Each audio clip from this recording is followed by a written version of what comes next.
यूसुफ साहब, आपने बताया भी कि यहाँ पर जो है वो शूट्स वगैरह, कल्चरल इवेंट्स भी यहाँ पर ऑर्गेनाइज होते हैं। मेरा अपना प्रोग्राम होता है विरसा, जो 2009 से हो रहा है। क्या कोई चार्ज करते हैं, कोई फी चार्ज करते हैं, कोई मुआवजा लेते हैं आप? अमूमन तो ये होता है कि अपने जानने वाले, अब भट्ट साहब ने कहा जी मेरी बेटी की शादी हुई तो मैंने अगर यहाँ शूट करना हो तो क्या मैं चलूँगा, पैसे नहीं। अगर कोई कॉर्पोरेट इवेंट हो ना, हाँ जी, तो उसको हम फिर कंसिडर कर लेते हैं। आफ्टर ऑल इसको मेंटेन करना कोई आसान तो नहीं है। बिल्कुल सही। इट्स और खासतौर पर ये पुरानी इमारतें होती हैं, इनका तो पता नहीं चलता एक सेकंड में, क्योंकि लकड़ी की छतें हैं। तो कितना को खर्चा आ जाता है मेंटेनेंस पे? मेंटेनेंस पे अब तो शुरू में तो जब इसको तैयार हो रही थी तो थोड़े थोड़े करके, यूँ तो अल्लाह का शुक्र है कि कुछ और गिरा नहीं। इट टुक मी, आप सोचें 86 में मैं यहाँ शिफ्ट किया, 87 में, till today I am still renovating तो नहीं, तबाह that's wrong, but restoring. Renovating तो आप नया बना देते हो, ये इसकी रेस्टोरेशन। हमसाया मुल्क भारत से भी जो है वो यादें जुड़ी हुई हैं इस हवेली की। बड़े बड़े एक्टर्स भी यहाँ पर आए हैं, नसीरुद्दीन शाह, आमिर खान। तो उनसे कैसी मुलाकातें होती थी आपकी, या होती हैं, अभी भी कोई आते हैं? नहीं बिल्कुल, नसीर तो जब भी आते हैं मेरे पास ही ठहरते हैं, और मैं भी उनके यहाँ 2-3 दफ़ा जब हिंदुस्तान गया हूँ तो उनके पास, उनके फार्म हाउस पे जो बॉम्बे से था, बड़ी खूबसूरत जगह है। एक दफ़ा मैं और आमिर और उनकी वाइफ, जब उनकी डिवोर्स हो गई तब उनकी शादी भी नहीं हुई थी। अच्छा। और उनके बच्चे, और नसीर और रत्ना जी, हम वहाँ इनके फार्म, बड़ा खूबसूरत फार्म है उनका, बिल्कुल दरिया के ऊपर, और बड़ा खूबसूरत दरिया है वो, पत्थरों वाला, जिसमें से पत्थर भी निकले होते हैं। और वो किस शहर में है? ये किरगित एक गांव है बॉम्बे से कोई घंटा 1.5 घंटा दूर। सही। वहाँ ये उनका, और कोई इस तरह लैविश नहीं है कोई, लेकिन ब्यूटीफुल, यानी कि उनका घर सारा इस तरह 2-3-4 ही कमरे हैं उनके, लेकिन वो सारे कमरे जो है ना, उनका एक जो साइड जो दरिया की तरफ है, वो एक बहुत बड़ी विंडो है। आप उस विंडो को खोल दें तो you are just sitting in a veranda, और सामने आपके दरिया है। और वहाँ उन्होंने टेनिस कोर्ट भी बनाया हुआ है, बड़े फल वल उनको शौक है, आम शाम लगाए हुए। शिकार तो यूसुफ साहब आप हैं, तो गायकी की कौन सी सिन्फ आपके दिल के करीब है? मुझे हर किस्म का, देखिए ट्रेडिशनल ऑब्वियसली, मुझे कवाली पसंद है, मुझे सूफियाना कलाम पसंद है, गज़ल मुझे बहुत पसंद है, और गाने भी पसंद हैं। अलामा साहब की कोई गज़ल? अलामा साहब की तो मैंने लातादाद उनकी नज़में और गज़लें जो मैंने कंपोज जी। मैं साहब, अभी ये गवर्नमेंट ने एक बसंत रिवाइवल के लिए एक कमेटी बनाई है, एक सोच चल रही है, बड़ी हाई पार्ट कमेटी है। आप भी मेंबर हैं उसके? मैं भी हूँ, नजम सेठी साहब भी हैं, कामरान लशारी साहब भी हैं। तो मेरे से अक्सर लाहौरिये पूछते हैं कि आपका चूँकि मियाँ साहब से एक ज़ाती ताल्लुक भी है, तो हमें मियाँ साहब से पूछ के बताएं कि क्या बसंत दोबारा हमारी जिंदगियों में आएगी? आ सकती है। देखिए, सिर्फ इस पे एक सोच हो रही है कि इसको सेफ किस तरह बनाया जा सकता है। सही।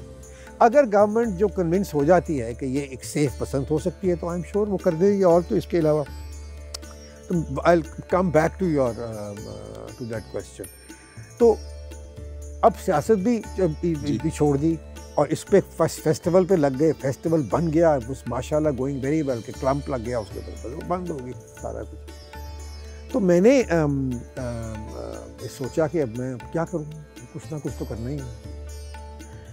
तो कायदे आज़म की बेटी आई पाकिस्तान, दीना जनाब, ये 2004 की बात है गालिबन जी, 2004 में तशरीफ़ लाई थी। तो वो अब आई मेरे यहाँ, मैंने इनको खाने पे इनवाइट, किसी के घर नहीं गई वो, she didn't go to anybody's house, ना वो प्रेसिडेंट से मिलने गई, ना वो किसी और से, जिसने मिलना था उनको वहीं। तो उनके जो ग्रैंडसन थे और मेरा जो बेटा है Jalal, they were together in Tufts university America में, तो बड़ी दोस्ती थी उनकी।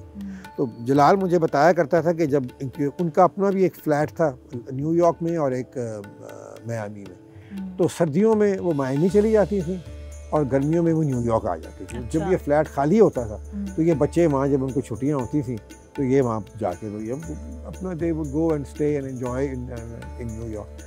सो जलाल मुझे ये यूज़ टू टेल मी कि अब्बा, जो तस्वीरें कायदे आज़म की उस फ्लैट में लगी हुई ना आपके पास है, ना आपने कभी देखी है, ना ही शायद आप देखेंगे। तो जिससे मुझे रियलाइज़ हुआ कि बेटी को बाप से इश्क था, इसमें कोई ये हम जो मर्जी कहेंगे, आज नवाए वक्त में जो मर्जी लिखा या नहीं लिखा इस चीज़ के बारे में कि यूँ हो ही नहीं सकता, एक ही एक बेटी थी, किस तरह हो सकता है कि बाप को इतनी प्यारी ना हो।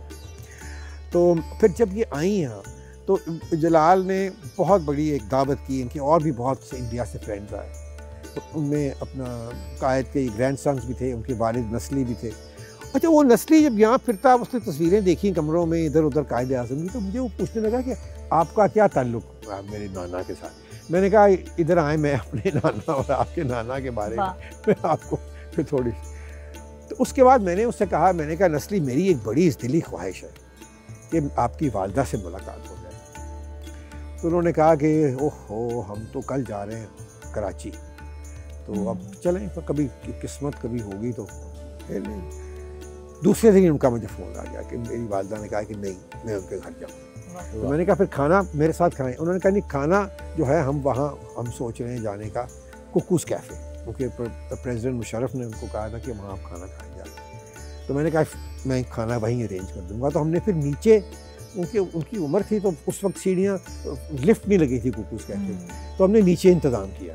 तो उसमें अपना, क्योंकि ये जो इनवाइट इनको किया था, हमारे जो BCCP के चेयरमैन थे, अपना नाम उनका भूल रहा है, वफात पा गए हैं, फॉरेन सेक्रेटरी भी थे हमारे पाकिस्तान के,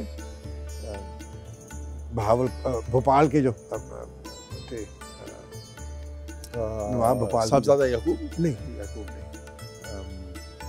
बारह। अच्छा, तो वो उनके इनविटेशन पे वो यहाँ वो आई थी, तो उनके बच्चे भी थे और ये सब भी थे हम। तो उसके बाद फिर हम यहाँ आए। तो यहाँ हम आए तो मैं उनको तस्वीरें दिखा रहा था उनके, बहुत उनको खुशी हुई। मैंने उनको कहा मैंने कहा इस कुर्सी पे आप बैठे हैं, आपके वालिद जब आए थे वो भी इसी कुर्सी पे बैठे थे। वो है मेरे पास 4 कुर्सियाँ, मैं खाली अभी भी वही लगी हुई हैं, वो तब से चली आ रही। तो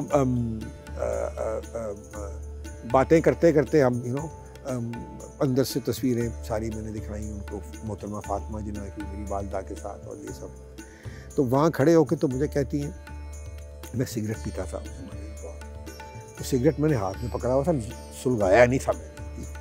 तो आवाज़ उनकी जो थी ना, बिल्कुल उनके अपने बाप की तरह गरजदार उनकी आवाज़ थी। ठीक, तो मुझे कहने लगी, वहाँ बैठे बैठे मैंने उनसे एक सवाल किया। जब खाने की मेज़ पे बैठे हुए थे तो मैं उनके साथ, मुझे कहा गया कि आप उनके साथ आप बैठे। तो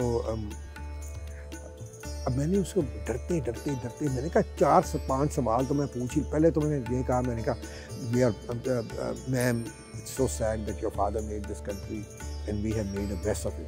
तो मुझे बड़े गुस्से से देखा उन्होंने कहा, no don't say that, I don't like it. ठीक है, तो दूसरा सवाल मैंने उनसे किया, मैंने कहा ma'am, there are so many people say that your father, you know, you disagreed with your father on many things.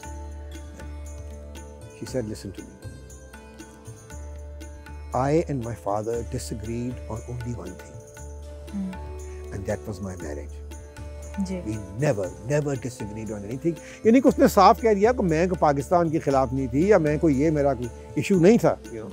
उनका एक ही डिफरेंस ऑफ ओपिनियन था मेरे बाप का और मेरे साथ। तमाम ज़िंदगी लोग जो कहते हैं कि जी वो ये हो गई और वो हो गई और उन्होंने शादी कर ली सिर्फ उसकी वजह से, आई थिंक दैट्स ऑल हॉगवॉश।